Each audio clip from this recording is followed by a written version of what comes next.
Hello friends, देखिए आज के इस वीडियो में हम लोग देखेंगे कि बिहार बोर्ड मैट्रिक के लिए MIL हिंदी का क्वेश्चन, ठीक है, जो ऑब्जेक्टिव क्वेश्चन इस वीडियो में बता रहे हैं, ठीक है। जो सेट 1 आपको बता चुके हैं, सेट 1 सेट 2 करके है, यानी कि 3 ही सेट है। अगर आप 3 सेट को अच्छे तरीके से तैयारी कर लेते हैं तो आपको एग्ज़ाम में कोई भी नहीं हरा सकता है 50 में 50 लाने से ऑब्जेक्टिव।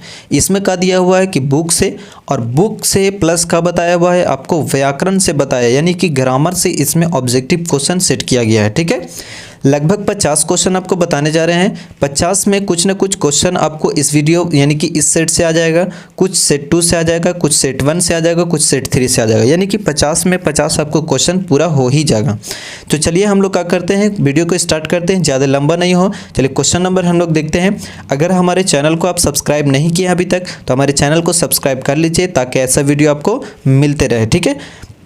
और अपने दोस्तों के साथ इस वीडियो को ज़्यादा से ज़्यादा शेयर कीजिए ताकि वो भी क्या करे, मैट्रिक में एकदम सुपर फास्ट नंबर ला सकता है, ठीक है। तो चलिए आज हम लोग क्या करते हैं, क्वेश्चन को देखते हैं। चलिए देखिए, क्वेश्चन नंबर 1 में लिखा हुआ कि भारत कहाँ बसता है। ये सब जितना भी क्वेश्चन है बहुत इंपॉर्टेंट क्वेश्चन है, याद रखना है। तो भारत कहाँ बसता है, तो इसका आंसर सिर्फ हम आपको बता रहे हैं कि क्योंकि देखिए ऑप्शन बताने से कोई फ़ायदा है नहीं, क्योंकि ऑप्शन आप पढ़िएगा तो कुछ फ़ायदा तो है नहीं। तो इसका आंसर डायरेक्ट याद रखना है। कहाँ बसता है, तो गाँव में बसता है। भारत कहाँ बसता है, तो गाँव में बसता है। ये चीज़ को याद रखना है ताकि आप इस वीडियो को ज़्यादा से ज़्यादा देखिएगा। 2 से 3 बार आप देखिएगा, खुद ही याद हो जाएगा क्वेश्चन, आपको टेंशन ही नहीं है। फिर एग्जाम में ऑप्शन दिखेगा, डायरेक्ट टिक करिएगा, ठीक है। तो चलिए अगला देखते हैं हम लोग। तो क्वेश्चन नंबर 1 में लिखा हुआ है कि भारत कहाँ बसता है, तो भारत कहाँ बसता है, तो गाँव में बसता है। चलिए क्वेश्चन नंबर 2 में देखते हैं। क्वेश्चन नंबर 2 में लिखा हुआ है पारसियों में धर्म का क्या नाम है, ठीक है। जो पारसियों में धर्म का जो नाम है उसको हम लोग को क्या बताना है कि धर्म का नाम क्या है। जैसे में मुस्लिम में क्या होता है, तब इस्लाम धर्म बोलते हैं ना, तो उसी तरह से इसमें कहाँ है, पारसियों में। तो पारसियों में जो धर्म का नाम है, इसका आंसर हो जाएगा आपका डी, जरथुस्त्र हो जाएगा, ठीक है, जरथुस्त्र हो जाएगा। अब देखिए क्वेश्चन नंबर 3 में देखते हैं, कहता है नाखून क्यों बढ़ते हैं, इस प्रकार का निबंध है, ठीक है। ये जो है किस प्रकार का निबंध है, हम लोग को ये चीज़ को बताना है कि नाखून क्यों बढ़ते हैं, ये किस प्रकार के निबंध है। ये क्वेश्चन जो है बहुत इंपॉर्टेंट है, हर साल एग्जाम में आता ही आता है। तो इसका जो आंसर होगा आपका ए हो जाएगा, ठीक है। ललित है, क्या है, निबंध क्या है, तो ललित है। चलिए अगला क्वेश्चन देखते हैं। क्वेश्चन नंबर 4 में, क्वेश्चन नंबर 4 में लिखा हुआ कि हजारी प्रसाद द्विवेदी किस निबंध के रचयिता हैं, ठीक है। यानी कि इसमें बताना है कि हजारी प्रसादी जो है द्विवेदी जो है किस निबंध को लिखे हैं। तो इसका सही आंसर जो होगा आपका बी हो जाएगा, ठीक है। यानी नाखून क्यों बढ़ते हैं, ये कहानी है, ये चीज़ लिखे हैं, ठीक है। द्विवेदी निबंध लिखे, निबंध है, कहानी नहीं है। अब ये चीज़ याद रखना है। चलिए अगला क्वेश्चन देखते हैं। क्वेश्चन नंबर 5 में कहता है अल्पज्ञ पिता कैसा जीव होता है, ठीक है। अल्पज्ञ पिता कैसा जीव होता है, तो इसका सही आंसर हो जाएगा दयनीय, ठीक है। इसका सही आंसर क्या होगा, तो ए होगा, दयनीय हो जाएगा।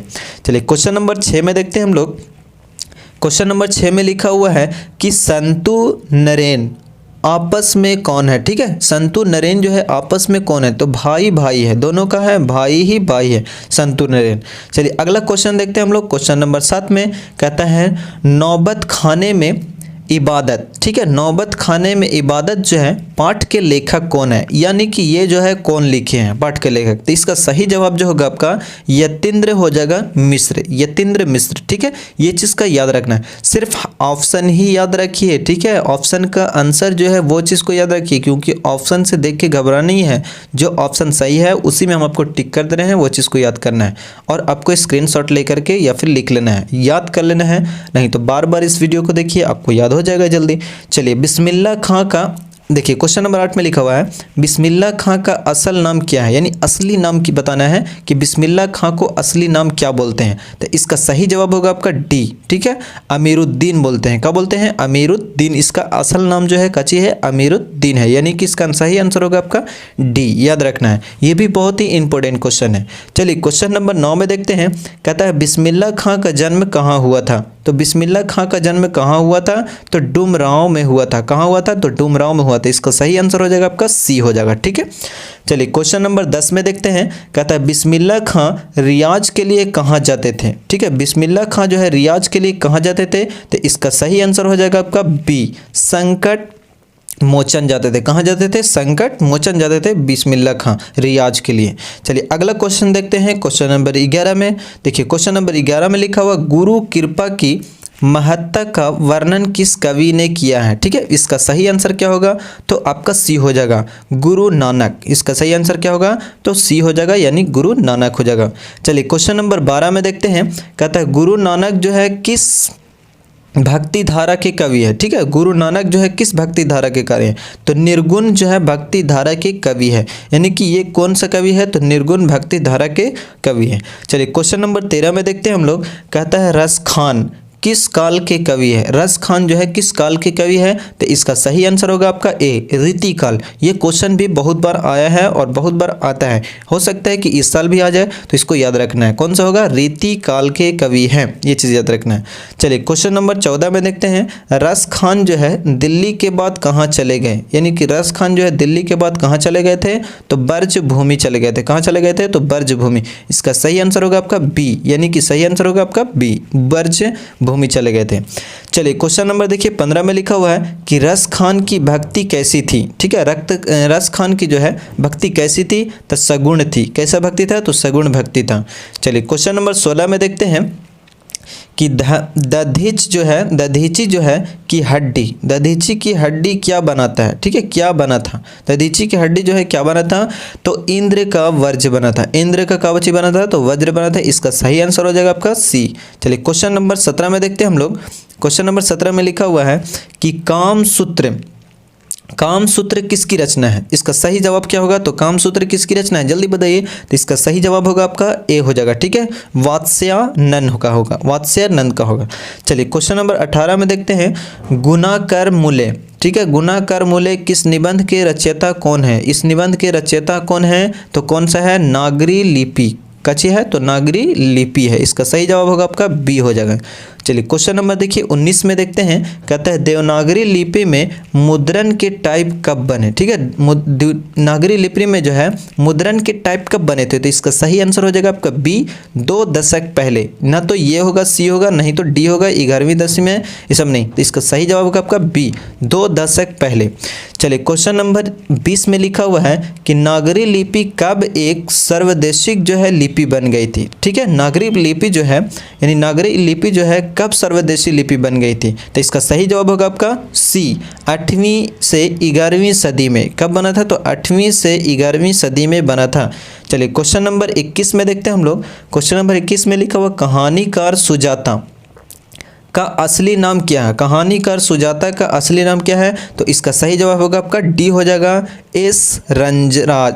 ठीक है, एस रंगराजन, एस रंगराजन लिखा हुआ है, यहाँ पे देखना है क्योंकि ये चीज़ इस टाइप से है, तो याद रखना है। इसका सही जवाब होगा आपका डी, एस रंगराज होगा। चलिए क्वेश्चन नंबर 22 में हम लोग देखते हैं। क्वेश्चन नंबर 22 में क्या लिखा हुआ, सुजाता कथाकार है। ठीक है, सुजाता कथाकार जो है क्या है, तो ये बताना है तमिल है, कच्ची है, तो तमिलनाडु में रहते हैं, तो तमिल ही है। अब देखना है क्वेश्चन नंबर 23 में। कहता है बल्ली अम्माल। ठीक है, बल्ली अम्माल नहीं जानती थी। इसका सही जवाब क्या होगा, तो बल्ली अम्माल नहीं जानती थी, तो इसका सही जवाब होगा डी, लड़ना हो जाएगा। ठीक है, क्या नहीं जानती थी, तो लड़ना नहीं जानती थी, तो इसका सही जवाब होगा आपका डी। चलिए क्वेश्चन नंबर 24 में लिखा हुआ है पहले दिन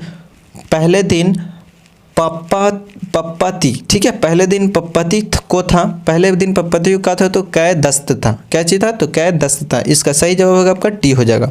चलिए अगला क्वेश्चन देखते हैं। क्वेश्चन नंबर 25 में कहता है धरती कब तक घूमेगी, ये कहानीकार कौन है, कि कहानीकार कौन है, यानी कि धरती कब तक घूमेगी, ये कहानी है। इसका कहानीकार कौन है, तो सांवरदैया। ठीक है, इसका सही जवाब होगा आपका डी, सांवरदैया हो जाएगा। चलिए क्वेश्चन नंबर 26 में देखते हैं। माँ का उच्चारण स्थान बताना है, तो देखिए अब व्याकरण से क्वेश्चन आ गया। अब व्याकरण से क्वेश्चन, तो इसका माँ का उच्चारण स्थान काची है, तो नासिक है। काची है, तो नासिक है, यानी नाक तरफ से निकलता है, नासिक है। देखिए को व्याकरण का आप अगर वीडियो नहीं देखे हैं तो जा करके हमारे प्लेलिस्ट में व्याकरण का वीडियो देख सकते हैं, तब आपको समझ में आ जाएगा व्याकरण का हर एक ऑब्जेक्टिव क्वेश्चन। चलिए क्वेश्चन नंबर 27 में देखते हैं। इसका सिर्फ हम ऑप्शन ही बता सकते हैं। ठीक है, क्वेश्चन नंबर 27 में लिखा हुआ हिंदी में वर्णों का कुल संख्या कितनी है। बताना है कि हिंदी में वर्णों का कुल संख्या कितना है, तो 24 है। कितना को याद रखते हैं, 44 है। ठीक है, कितना है, 44 है, 24 नहीं याद रखना है, तो 26 तो इंग्लिश में है। इसमें इसका सही आंसर हो जाएगा बी, 44 हो जाएगा। ठीक है, चलिए क्वेश्चन नंबर 28 में देखते हैं हम लोग। क्वेश्चन नंबर 28 में लिखा हुआ है कि जमशेदपुर कौन सी संज्ञा है। इसमें बताना है कि जमशेदपुर जो है कौन से किसी खास चीज़ के बारे में बता रहा है। ये चीज़ को तो आप पढ़े हैं, तो ये क्या चीज़ है, व्यक्तिवाचक संज्ञा। कौन सा है, तो इसका सही जवाब होगा आपका बी, व्यक्तिवाचक संज्ञा हो जाएगा। चलिए क्वेश्चन नंबर 29 में देखते हैं, जवानी कौन सी संज्ञा है। तो जवानी कौन सी संज्ञा है, तो इसका सही जवाब होगा आपका बी, द्रववाचक संज्ञा। इसका सही जवाब क्या होगा, तो बी हो जाएगा, द्रववाचक संज्ञा जवानी जो है। नंबर 30 में, क्वेश्चन नंबर 30 को सही से देखिए क्योंकि गलती हो गई यहाँ पे, लकड़ी लिखा हुआ, लकड़ी का है, नौप तौल के है, तो ये द्रववाचक संज्ञा होगा। ठीक है, इसका सही आंसर डी हो जाएगा। चलिए क्वेश्चन नंबर 31 में देखते हैं। क्वेश्चन नंबर 31 में लिखा हुआ है, क्वेश्चन नंबर 31 में देखिए कहा है कि कौन सा बहुवाचक संज्ञा है। लड़का जो है, लड़का का बहुवचन क्या है। 31 में लिखा हुआ लड़का का बहुवचन क्या है, तो लड़के हो जाएगा। ठीक है, यानी कि एक से अधिक का बोलो तो लड़के हो जाएगा आपका। इसका सही आंसर क्या होगा, 31 का बी हो जाएगा। चलिए क्वेश्चन नंबर 32 में देखते हैं, घर में कुत्ता भी शेर होता है। इस वाक्य में जो है किस कारक, इस वाक्य में जो है में किस कारक है। ठीक है, ये चीज़ को बताना किस कारक का विभक्ति करते हैं, तो इसका सही आंसर हो जाएगा आपका डी, अधिकरण। ठीक है, क्योंकि अधिकार जताता है यहाँ पे, तो अधिकरण हो जाएगा। ठीक है, याद रखना है। चलिए क्वेश्चन नंबर 33 में देखिए लिखा हुआ है, निम्नलिखित में कौन सा वाक्य मिश्रित वाक्य है। तो मिश्रित वाक्य बताना है, तो इसका सही जवाब होगा आपका सी हो जाएगा, मिश्रित वाक्य। जो छात्र परिश्रम करता है वही परीक्षा में क्या होता है, सफल होता है। इसका सही आंसर हो जाएगा आपका सी, क्वेश्चन नंबर 33 का हो जाएगा सी हो जाएगा। चलिए अगला क्वेश्चन हम लोग देखते हैं, क्वेश्चन नंबर 34 में देखिए क्वेश्चन नंबर 34 में लिखा हुआ है कि निम्नलिखित में संयुक्त वाक्य कौन सा है। इसमें बताना है कि संयुक्त वाक्य कौन सा है। तो माँ जगी रहती है और बच्चे का होता है सोया रहता है। इसका सही जवाब होगा आपका बी हो जाएगा। चलिए क्वेश्चन नंबर 35 में देखते हैं, भविष्यत काल में कितने भेद होते हैं, यानी कि भविष्यत काल के कितने भेद होते हैं, तो 3 होता है। कितना होता है, तो 3 याद रखना है। चलिए क्वेश्चन नंबर 36 में देखते हैं, निम्नलिखित शब्दों में कौन सा शब्द जो है तद्भव है। तद्भव बताना है, इसमें कौन सा शब्द जो है तद्भव है, तो इसका सही जवाब होगा आपका डी हो जाएगा। कौन होगा, प्लंग जो है तद्भव है। चलिए क्वेश्चन नंबर 37 में देखते हैं, किसके शिखर पर चंद्र हो। ठीक है, होने के लिए किसके शिखर पर चंद्र होने के लिए शब्द है, एक के लिए एक शब्द है, तो बताना है कौन सा है, चंद्रशेखर। इस पे चंद्र बिंदु होने का तब जाकर चंद्रशेखर बनेगा। चलिए क्वेश्चन नंबर 38 में देखते हैं। क्वेश्चन नंबर 38 में लिखा, निम्नलिखित में कौन सा शब्द जो है कृदंत है, तो इसका सही जवाब होगा आपका सवैया। ठीक है, ये जो है कृदंत शब्द है सवैया, इसका सही जवाब होगा आपका बी हो जाएगा। ठीक है, अगला क्वेश्चन देखते हैं, क्वेश्चन नंबर 39 में देखिए क्वेश्चन नंबर 39 में लिखा हुआ कि मक्खन लगाना मुहावरे का सही अर्थ क्या है। मुहावरा बहुत इंपॉर्टेंट है, ये आता ही है। तो मक्खन लगाना का मतलब होता है खुशामद करना, किसी को मक्खन लगाना यानी कि खुशामद करना के बराबर होता है। चलिए क्वेश्चन नंबर 40 में देखते हैं, वीर गति पाना मुहावरे का अर्थ क्या है। इसका सही जवाब क्या होगा, वीर गति पाना मुहावरे का अर्थ क्या होगा, तो इसका सही जवाब होगा आपका सी हो जाएगा, युद्ध भूमि में मर जाना। ये क्या हो जाएगा, युद्ध भूमि में मर जाना, इसका सही आंसर सी हो जाएगा। चलिए क्वेश्चन नंबर 41 में देखते हैं, कहता है चोर की दाढ़ी में तिनका, ये कहावत की सही अर्थ बताना है। चोर के दाढ़ी में तिनका बताना है, तो इसका सही जवाब होगा आपका ए। ठीक है, अपराधी स्वतः कहते हैं आशंकित रहता है। ठीक है, अपराधी जो होता है स्वयं अपने जो है खुद ये गलती में रहता है। चलिए अगला देखते हैं क्वेश्चन नंबर 42 में, घर की मुर्गी दाल बराबर लोककित्य का सही अर्थ बताना है। घर की मुर्गी दाल बराबर इसका अर्थ बताना है, तो ये कहा जाएगा आपका डी हो जाएगा, यानी अपने आदमी को काम आंकना। ठीक है, यानी अपने आदमी को काम आंकने के बराबर रहता है, उसी को हम लोग क्या बोलते हैं, घर की मुर्गी दाल बराबर बोलते हैं।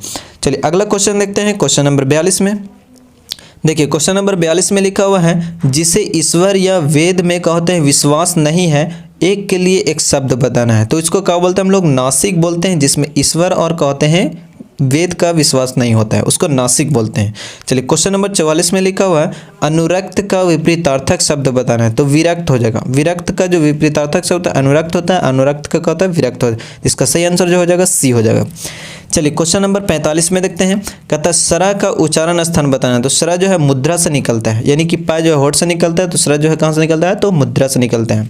अगला क्वेश्चन देखिए क्वेश्चन नंबर 46 में, आग को आप किसके अंतर्गत रखेंगे, यानी कि तद्भव के अंतर्गत रखेंगे। इसका सही जवाब होगा आपका बी, तद्भव के अंतर्गत रखेंगे आग को। ठीक है, क्वेश्चन नंबर 47 में देखते हैं, निम्नलिखित शब्दों में कौन सा शब्द जो है, कौन सा शब्द रूढ़ शब्द है। इसमें बताना है कि कौन सा शब्द जो है रूढ़ शब्द है, तो इसका क्या हो जाएगा, देश विदेश, यानी कि ये इसका आंसर हो जाएगा सी हो जाएगा, देश हो जाएगा। क्वेश्चन नंबर 48 में देखिए, स्वागत का सही संधि विच्छेद, संधि विच्छेद भी आता है, पढ़ लीजिएगा। तो इसका सही जो आंसर होगा आपका डी हो जाएगा, सु जोड़ आगत होता है। ये बहुत इंपॉर्टेंट क्वेश्चन याद रखना है।